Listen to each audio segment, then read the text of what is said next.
Hello everybody, thanks for stopping by Gregsbeerreviews today. It's about that time.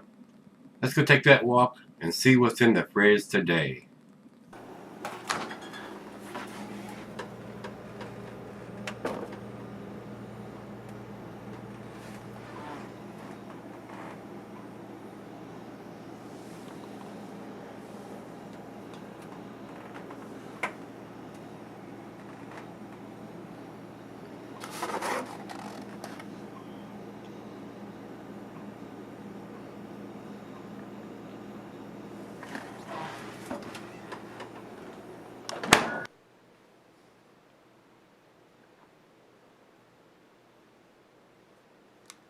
Hello everybody, welcome to Gregsbeerreviews. Today, thanks a bunch for stopping by. Today's beer comes from Firestone Walker. We're going to continue in the series. This is the Velvet Merkin, which is a barrel-aged stout, oatmeal stout, English oatmeal stout, whatever you want to call it there, guys. Not a huge beer. Depending on the year or the batch that they do, the ABV varies. This is a 2017 edition. It does have 2017 on here. I don't know when in 2017 they do it, beginning of the year, middle of the year, end of the year. I'm not sure there, guys. It has bourbon barrel aged oatmeal stout on the label, and this one says it's 8.5% in ABV. Not a huge beer. Beer Advocate clumps them all together, guys. I tell you that all the time, no matter what batch it is, or what year it is, or what ABV it is. They put them all in the same category, which is the biggest fuss I have about that. And when I typed it in, they say it's a 7.8%er. Not for this one.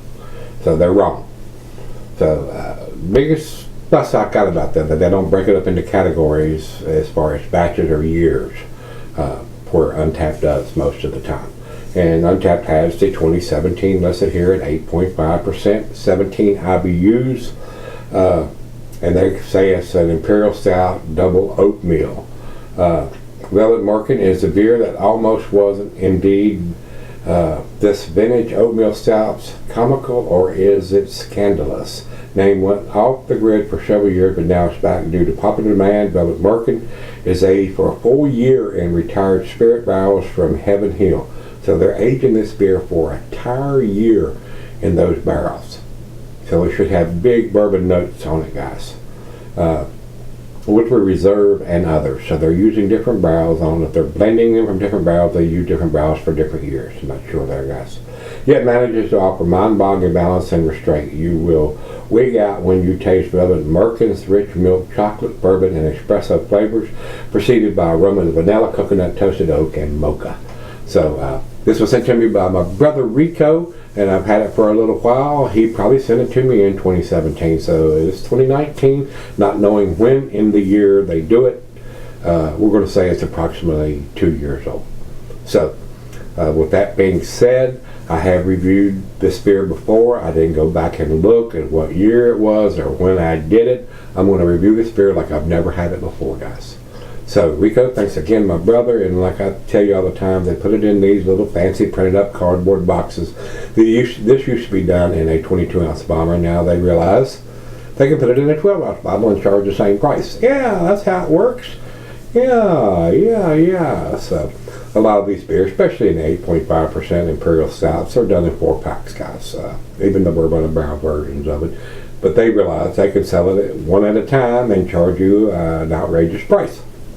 And they do, but it is a well-made beer usually. So you will pay a premium price for this beer because it sets a whole year in those barrels they choose to put it in, which adds cost to the beer, and this fancy cardboard box adds cost to the beer. So you're getting a double whammy on top. You're getting a triple whammy because it's bourbon barrel aged, and it's aged a whole year, and it's printed up in a cardboard box that they sell it in. So premium price beer.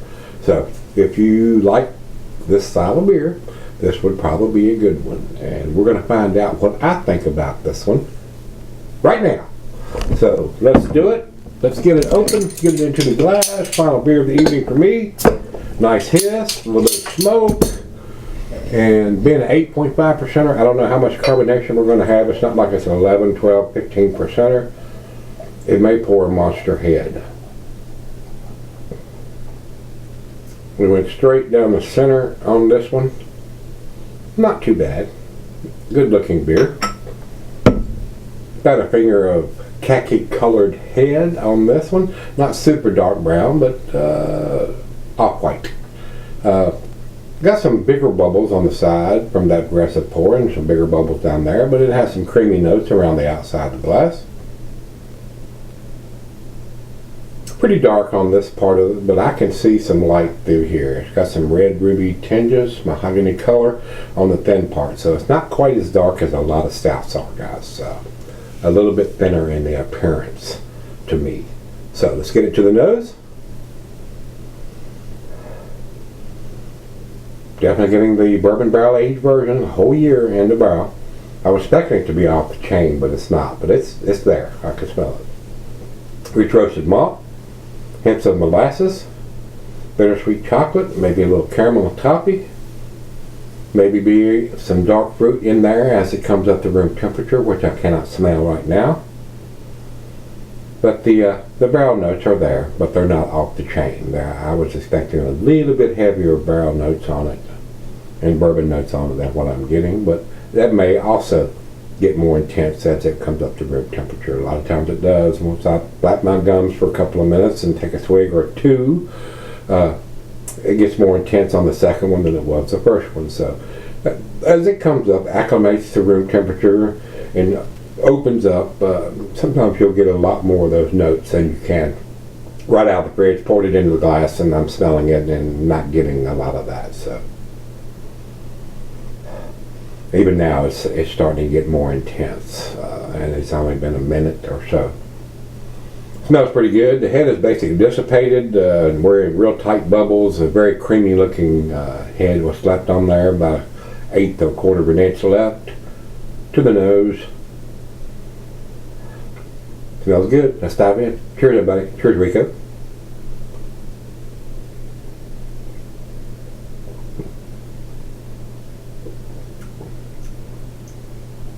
Very smooth, 8.5%er. I call it super well hidden for an 8.5%. It's not a monster beer. Decent. This barely up into the what I would call an imperial stout. I don't think any beer is an imperial until it gets to the 8%. A lot of the breweries, once they get to above 7.5, they'll call it an imperial. That's their choice. Me personally, it doesn't rank as a double or an imperial till it gets to 8%. So this is at the bottom end of the scale at 8.5%, as opposed to something that's 11, 12, 15% or bigger. And there are a lot of those out there too. And usually they are super intense on the bourbon flavors. Not always, but a lot of times. Wonderful aroma. Very nice taste.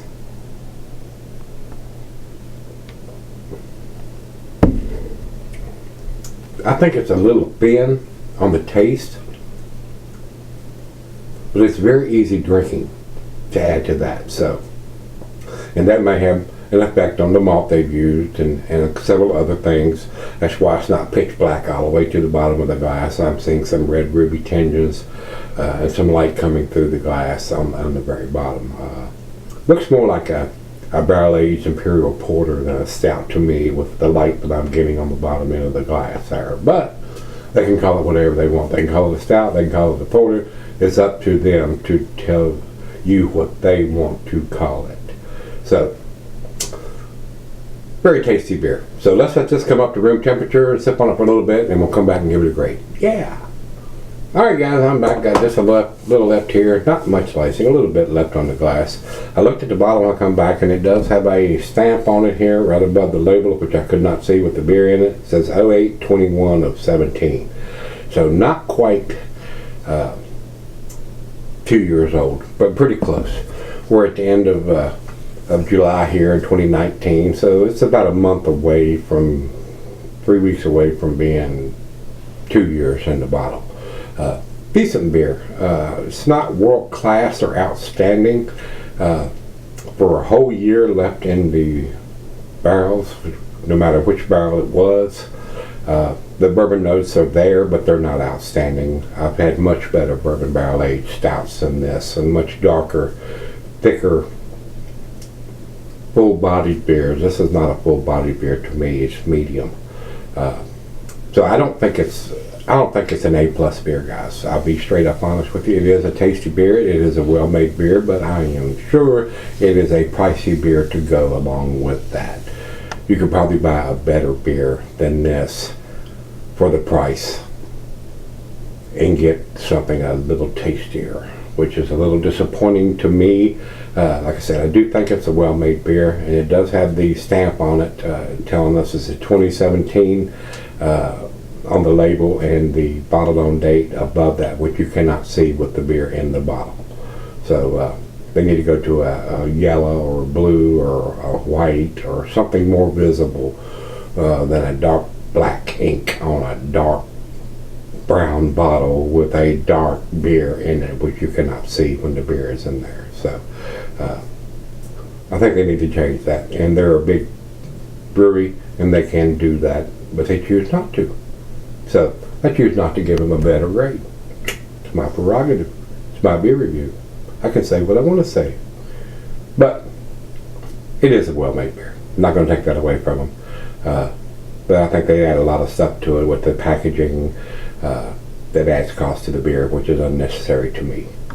This is my opinion. On a chug.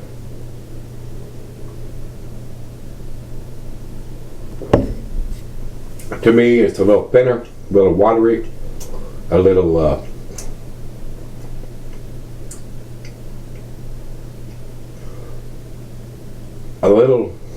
more of the medium body than a full body beer. Decent beer, but not outstanding or world class. I do appreciate them putting the date on it, but they need to change the color up so we can see it with the beer in the bottle. So I was on the fence between an A- and an A. I'm going to give it A- because of the ink color on this and the additional packaging that they're doing on it, and with the whole year in the barrel, the bourbon notes are not off the chain. They're not super prominent. They're not heavy. That may be where they wanted it to be. They didn't want it to be, but a whole year in the barrel, I was really expecting to be a really strong, upfront, off the chain bourbon notes being that long left in the barrel. So it is an easy drinking beer for an 8.5%er. That may be where they wanted it to be, guys, but the clarity with the thinness of it and being able to see light through the bottom part of the glass. It's not a full body. It's not super dark black. That's all the reason why I'm giving it an A- instead of a solid A. 93 from me. That's where I'm going to put this beer to me. A-. Over to Beer Advocate, they say 95, world class. And not quite there to me. My opinion though, just my opinion. It is a tasty beer though. Don't get me wrong. Big distribution from these guys at Firestone Walker on this beer. If you like the style of beer and you've not had it and you can get it, pick it up, give it a try, see what you think. And if you disagree with me, I wouldn't argue with that. But I've had better. So we'll leave it there at that.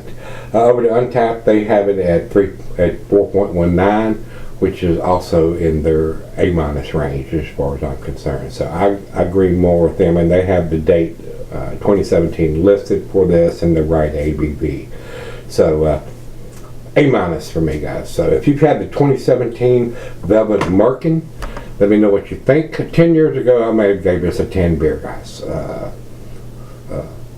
But from the ones I've had since then, this is not quite up to that standard to me. So, but that's just my personal opinion. And you may think different, and I won't disagree with you. So, but very easy drinking beer, great final beer of the evening for me, and I did enjoy it. So Rico, thanks again, my brother. I do appreciate it, sir. Till we meet again, let's go see what's in the fridge.